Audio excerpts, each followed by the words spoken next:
Materi manajemen. Usaha kecil. Tugas Bu Laili. Assalamualaikum warahmatullahi wabarakatuh. Perkenalkan, saya Clarissa Putri dari Prodi Psikologi S1. Di sini saya sedikit akan menjelaskan mengenai UMKM. Jadi, apa sih UMKM itu?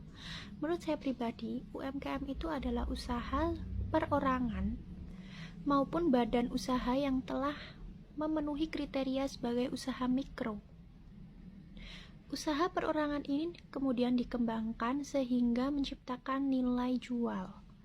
UMKM memiliki peran besar bagi perekonomian masyarakat Indonesia karena memberikan sumbangan signifikan khususnya dalam pembentukan produk domestik dan penyerapan tenaga kerja.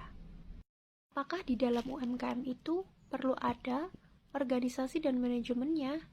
Nah, itu tentu. Di dalam UMKM harus pasti ada organisasi dan manajemennya guna untuk mengatur semua dari rancangan hingga akhir. Nah, tanpa adanya organisasi dan manajemen, semua tatanan akan tidak terencana dan tidak tertata.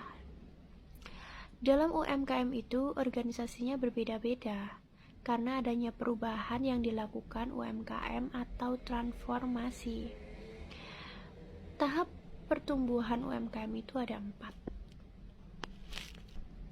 tahap. Dalam UMKM, pengelolaan sumber daya manusia, perencanaannya harus matang dan detail. Kemudian melakukan seleksi dan diberikan pelatihan agar lebih handal. Kemudian melakukan evaluasi kinerja.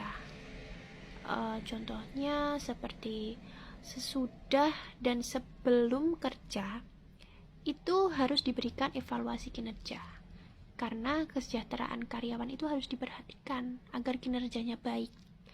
Kemudian karir itu contohnya begini, kita kerja di perusahaan sambal, lalu 2010 kita menjadi tukang ulek, 2022 kok kita masih jadi tukang ulek ya. Nah, karir karyawan itu harus diperhatikan.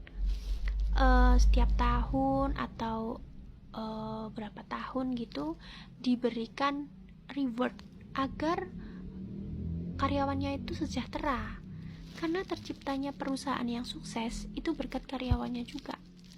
Seperti itu. Sekian penjelasan singkat dari saya. Bila ada kesalahan, saya mohon maaf karena kesempurnaan hanya milik Allah Subhanahu wa Ta'ala. Sekian dari saya. Wassalamualaikum warahmatullahi wabarakatuh.